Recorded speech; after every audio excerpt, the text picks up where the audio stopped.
આજે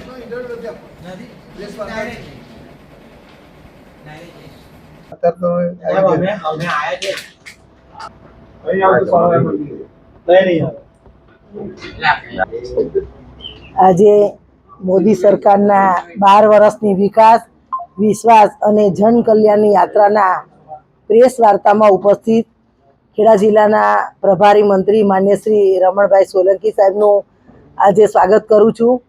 બીજા એવા આપણા ખેડા જિલ્લાનું ગૌરવ અને મહુધા વિધાનસભાના ધારાસભ્ય ગુજરાત સરકારના મંત્રી માન્ય શ્રી સંજયસિંહજીનું પણ આજે સ્વાગત કરું છું. ખેડા જિલ્લાના સાંસદ માન્ય શ્રી દેવુસિંહજીનું પણ સ્વાગત કરું છું. ખેડા જિલ્લાના તમામ ધારાસભ્યશ્રીઓ માન્ય અર્જુનસિંહજી, માન્ય કલ્પેશભાઈ, માન્ય યોગેન્દ્રસિંહજીનું આજે સ્વાગત કરું છું. ઉપસ્થિત સૌ પ્રેસ મીડિયાના મિત્રોનું પણ આજે સ્વાગત કરું છું. આપણી વચ્ચે મોદી સરકારના 12 વર્ષના વિકાસ વિશ્વાસ અને જન કલ્યાણની જે પ્રકારે વિકાસ થયો છે, જે પ્રકારે કામ થઈ રહ્યું છે, એના ભાગરૂપે આજે પંચાયત પત્રકાર પરિષદ યોજી અને વાર્તાલાપ કરવા માટે આપણી વચ્ચે બંને મંત્રીશ્રીઓ ઉપસ્થિત થયા હોય ત્યારે એ આપણને મોદી સરકારના 12 વર્ષની વિકાસની વાતો કરવાના છે. આપ સૌના માધ્યમથી છેવાડાના ખેડા જિલ્લાના એક એક વ્યક્તિ સુધી પહોંચે એવી અપેક્ષા સાથે સૌને ખૂબ ખૂબ આવકારું છું અને સૌને ખૂબ ખૂબ શુભેચ્છા પાઠવું છું કે ટૂંકી નોટિસમાં પણ આપ સૌ ઉપસ્થિત થયા છો. હું વિનંતી કરું આપણા મંત્રીશ્રીને કે પ્રેસ વાર્તાની શરૂઆત કરે.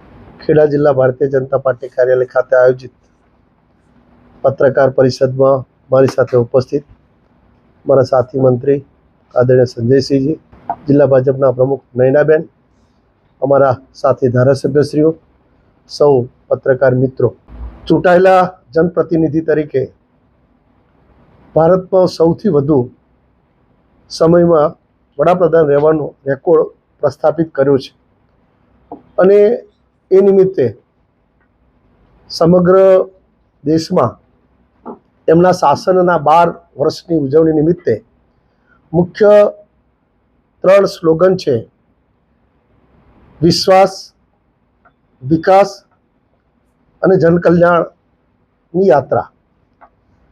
મોદી સાહેબના આ 12 વર્ષના કાર્યકાળને પ્રજાએ જે પ્રકારે વિશ્વાસથી તેમને વડાપ્રધાન બનાવવા માટેના જે સમગ્ર દેશે જે રીતે જનમત આપ્યો, એ વિશ્વાસને એમને બરકરાર રાખવા માટે હંમેશા પ્રજાની અપેક્ષા મુજબનું કામ કર્યું છે અને એમાં દેશના સાર્વભૌમત્વને પણ રક્ષણ થાય, સાથે સાથે દુનિયાની અંદર ભારતની જે આન બાન શાન છે વધે અને લોકોને પણ પોતાના દેશ પ્રત્યે વધારે સારો ભાવ ઊભો થાય એવા એક સેવાના ભાવ સાથેનું એમનું શાસન રહ્યું છે. આમ જોઈએ તો આપણા ગુજરાત માટે મોદી સાહેબનું શાસન 25 વર્ષનું ગણી શકાય. ગુજરાત સરકારના અન્ન પુરવઠા અને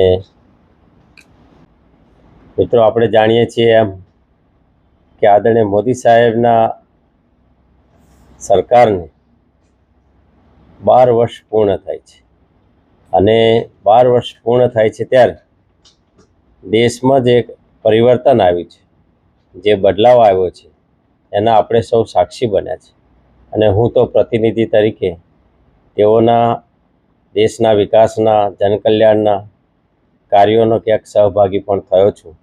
એનું મને આનંદ છે અને હું ભાગ્યશાળી સમજું છું.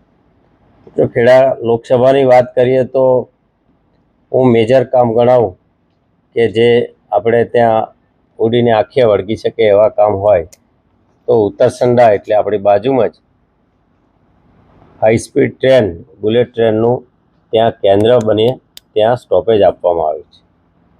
આપણે ત્યાં લોથલ પણ ખેડા લોકસભાનો ભાગ છે.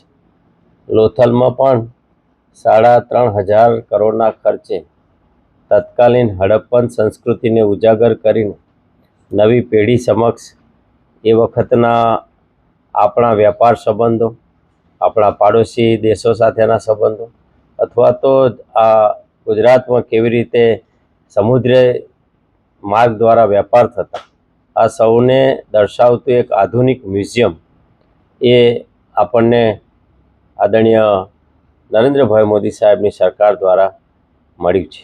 એનું કામ પણ ચાલે છે, બુલેટ ટ્રેનનું પણ કામ ચાલે છે. આપણે જાણીએ છીએ કે બુલેટ ટ્રેનનું કામ હમણાં આપણા બધાની સાથે આપણે સાથે વિઝિટ પણ કરી હતી. કેટલું ચોકસાઈવાળું કામ હોય. આ જે બુલેટ ટ્રેનનું કામ છે એ કામમાં જો 1 મિલીમીટરનો પણ ફરક આવે, એની ઉપરના બીમ કે પિલર ઉપર પણ જો થોડો બી ફરક આવે તો એના ગંભીર નુકસાન થઈ શકે, એવા મોટા અકસ્માતો પણ સર્જી શકે. તો એની ડિઝાઇન બનાવવામાં જે કાળજી રાખવામાં આવી, હું એવું માનું છું કે દેશમાં ખૂબ મોટો એવો પ્રોજેક્ટ છે કે જ્યાં અનેક નવી પેઢી આ ડિઝાઇનના વર્કને હવે તો ઇમ્પ્લિમેન્ટેશન થાય છે. આદરણીય અશ્વિની વૈષ્ણવજીએ જાહેરાત કરી છે કે 15મી ઓગસ્ટ 2027માં અમે પહેલી આ બુલેટ ટ્રેન દોડાવશું. તો એ બુલેટ ટ્રેન વાપી અને બિલીમોરા વચ્ચે દોડશે. ફેઝ વાઇઝ થશે. પહેલાં બિલીમોરા, વાપી અને બિલીમોરા વચ્ચે, પછી સુરત અને બિલીમોરા વચ્ચે, પછી આપણે જેમ તબક્કાવાર આ બાજુના ટ્રેકમાં આવીએ તો અમદાવાદથી સુરત અને પછી બિલીમોરા સુધી, અને એ જ સમયે બિલીમોરાથી આગળ મુંબઈને જોડતી ટ્રેન તૈયાર થશે. એટલે આ જે પ્રોજેક્ટ છે એ કુલ મળીને 1,92,000 કરોડથી પણ વધારે નાણાં ખર્ચીને આ પ્રોજેક્ટ તૈયાર થઈ રહ્યો છે. અને એ જ્યારે ખેડાનું એક કેન્દ્ર આપ્યું હોય, ખેડા અને આણંદ જિલ્લાનું સંયુક્ત સ્ટેશન છે, ત્યારે એક અનુભવ એવો છે કે જાપાનમાં જ્યાં જ્યાં આ સ્ટોપેજ આપવામાં આવ્યા છે ત્યાં એક નવું શહેર ઊભું થયું છે.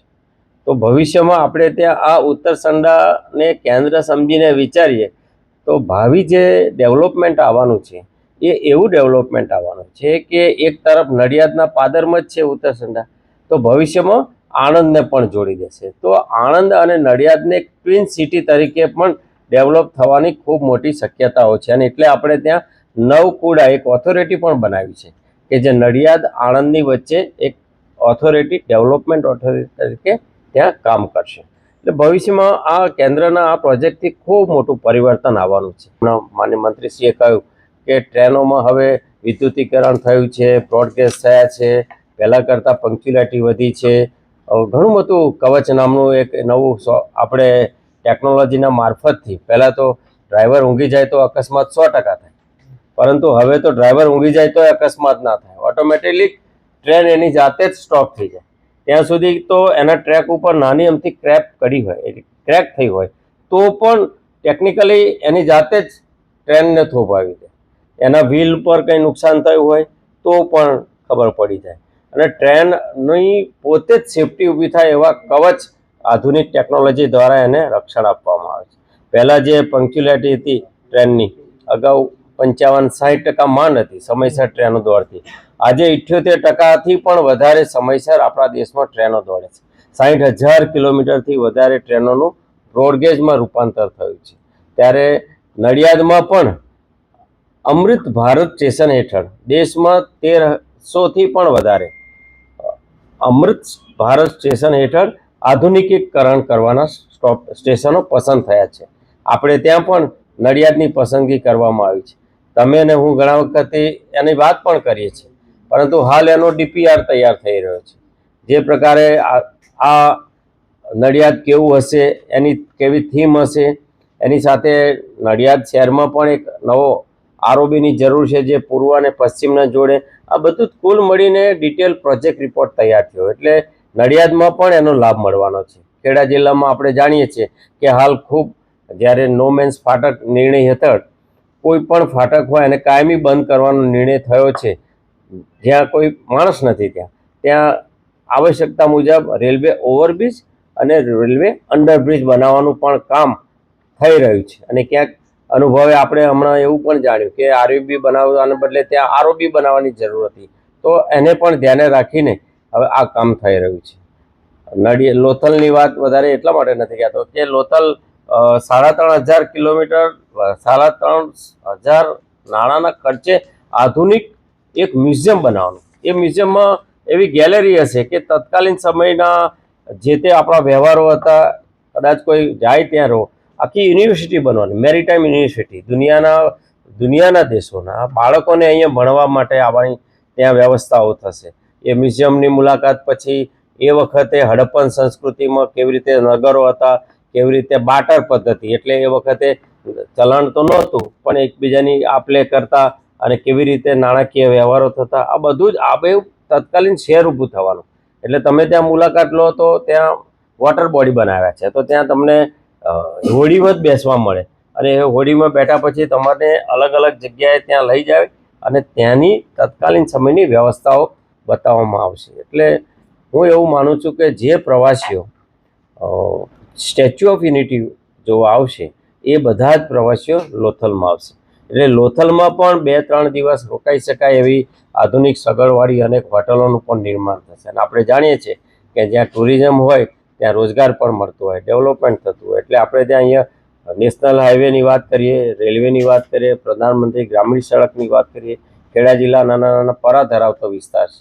એ પરામાં પ્રધાનમંત્રી ગ્રામીણ સડક યોજના દ્વારા ઓલ વેધર રોડ, કાયમી પાકો રસ્તો મળે અને રસ્તો મળે તો ત્યાં શિક્ષણ બી પહોંચે, ત્યાં 108 બી પહોંચે.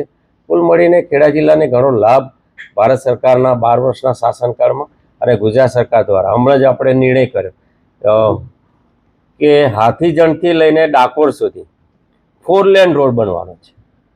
એ આખો એક 400 કરોડના ખર્ચે રોડ બનશે. કે જે હાથીજણથી લઈને માન્ય અર્જુનસિંહજીનો આખો વિસ્તાર અને માન્ય સંજયસિંહનો વિસ્તાર, એને મૌધાને પણ આપણે બાયપાસ કરીશું, ખાતરજ ચોકડીને પણ બાયપાસ કરીશું અને ડાકોર યોગેન્દ્રસિંહજીના ત્યાં સુધી 4 લેન એટલે કે આધુનિક નેશનલ હાઈવે બીજો એક તૈયાર થશે 400 કરોડના ખર્ચે. એટલે આ પણ એક નવીન કામ આપણે ત્યાં ભવિષ્યમાં થવાનું છે. નાગરિકોને પણ મળ્યો છે. આ તબક્કે આપણે સરકારનો, રાજ્ય સરકાર અને કેન્દ્ર સરકારના વડા આદરણીય મોદી સાહેબનો પણ આભાર પ્રકટ